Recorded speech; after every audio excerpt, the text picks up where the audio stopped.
Lepo pozdravljeni in dobrodošli v mojem knjižnem kotičku. Današnjo pravljico poklanjam Juretu in Uli, ki tako rada prisluhneta čarobnemu domišljijskemu svetu. In tudi tokratna pravljica bo prav zagotovo čarobna. Ste si kdaj predstavljali svet, v katerem bi ljudje kar naenkrat pozabili na čarobne besede, kot so prosim ali hvala ali dober dan? No, prav takšen načrt je imela današnja knjižna junakinja, čarovnica Mica. A kot boste slišali, ima čarovnija včasih svoja pota. In le ena sama beseda je Micin načrt postavila na glavo. Predlagam, da se udobno namestimo in prisluhnemo pravljični želji Jureta in Ule z naslovom Tatica Manir.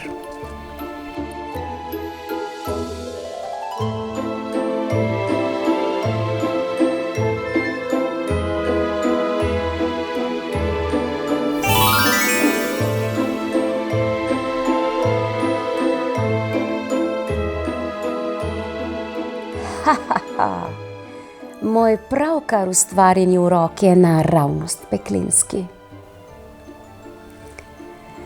Mala čarovnica se v svojem laboratoriju glasno zakrohota in kar poskoči od sreče. En zamah s čarobno palico in vljudnost bo šla za vedno v pozabo. Adijo, neznosne manire. Če bo vse lepo in prav, nihče več ne bo mogel izustiti niti najpreprostejše zahvale.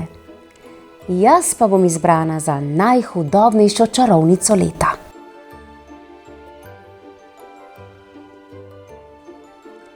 Želi, da preizkusi svoj novi urok, se čarovnica Mica skrije nasproti vaške pekarne in čaka na svojo prvo žrtev. Prihaja gospod Vesel. Tane pridiprav pozdravlja vse in vsakogar. Dober dan, gospodična Marinc. Pozdravljeni, gospod Štrebuc. In tako naprej. No, dovolj imam tega. Čarovnica zamahne svojo palico in ga vroči. Možakar stopi v pekarno, a tokrat ne pozdravi. Dober dan, gospod Vesel, reče Pek. Boste štruco kruha kot ponavadi? Da, odrezavo odvrne gospod Vesel. Presenečen mu Pek izroči lepo zapečeno štruco kruha, gospod Vesel pa vrže kovance na pult in odide, ne da bi se mu zahvalil ali se vsaj poslovil. Njegovo vedenje Peka osupne. Krasno, vzklikne čarovnica Mica. Moj urok odlično deluje. Nenadoma čarovnica opazi poštarja. Njega pa res ne prenesem. Kramlja z vsakim, ki ga sreča. Še s poštnim nabiralnikom bi se zapletel v pogovor, če bi se le lahko. Sej to ni res. Hej! Nekaj imam zate, zavpije in spet zamahne s čarobno palico. Poštar potrka na vrata, kjer stanuje gospa Hrestač. Ponavadi jo prijazno vpraša, ali ji zdravje še služi, tokrat pa ji izroči pošto, ne da bi kaj rekel ali namenil vsaj nasmeh. Čeprav je malo presenečena, mu gospa Hrestač ponudi čaj kot vedno doslej. Ste za čaj, gospod poštar? Dobro vam bo del.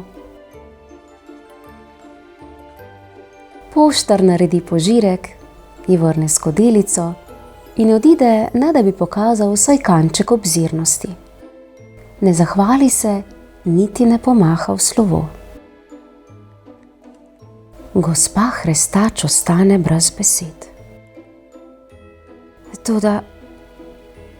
Toda je bil moj čaj danes res tako zanič? Se sprašuje, ko gleda za njim s pladnjem v rokah. Čarovnica Mica je v 9 nebesih. Od vsega veselja naredi celo pirueto. Nedaleč stran opazi gospo Moder, ki drži na povodcu svojega kužka Snežka.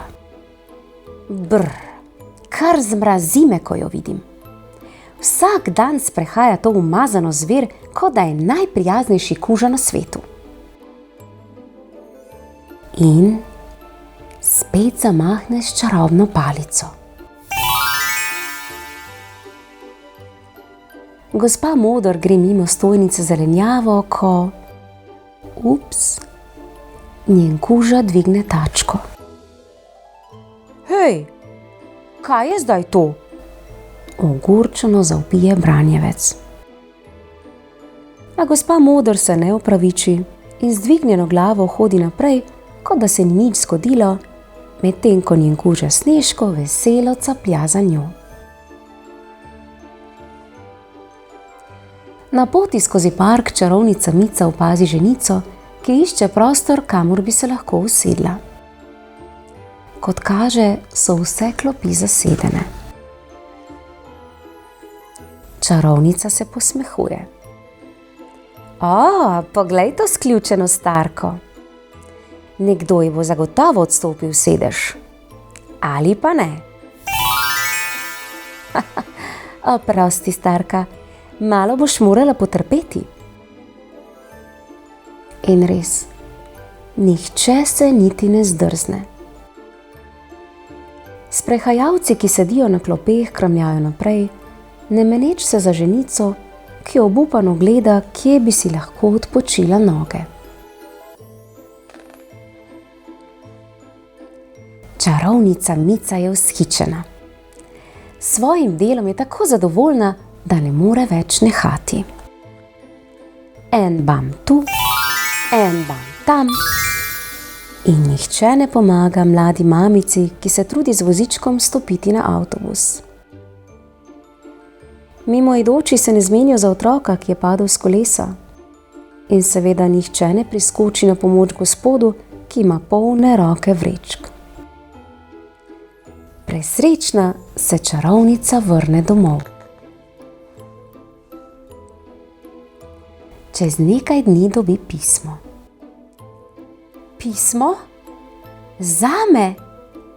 In to od velikega sveta čarovnic?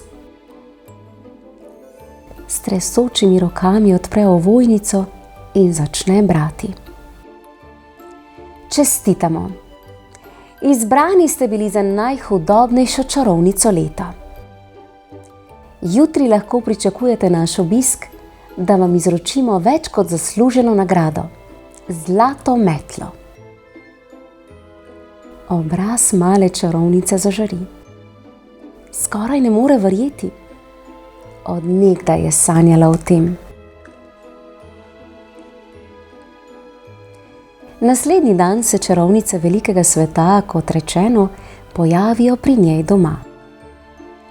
Najstarejša ji nameni nekaj besed. Čarovnica Mica, iskrene čestitke za tako izjemen dosežek. Vaš zlobni urok je v vasi uspel zasejati razdor. Zahvaljujoč vaši genialnosti se vaščani zdaj, ko so sprti med sabo, raje zadržujejo doma. Je sploh še kaj hujšega, kot biti osamljen? Še enkrat, bravo! Ko sliši te pohvale, čarovnica Mica začuti, kako ji razbija srce. Preplavijo takšno veselje, da kar obnemi. Ko končno le najde besede, je tako ganjena, da brez pomisleka vzklikne: Hvala, najlepša vam hvala! to rekoč, se nenadoma zdrsne. Pograbijo panika. Iz ust so ji pravkar zletele besede, ki jih čarovnica ne bi smela nikoli izreči. Tiste usodne besede, ki izničijo vsak njen zlohotni urok. Čarovnice velikega sveta od jeze nemudoma odnesejo pete. Takoj za njimi se odpravi na pot tudi čarovnica Mica. A ko pride v vas, jo obupana vije roke. Vaščani so spet vljudni in prijazni drug z drugim. To je dokaz. Že ena sama lepa beseda lahko uniči še tako močan urok. Ja, kakšna čarobna zgodba, kaj ne?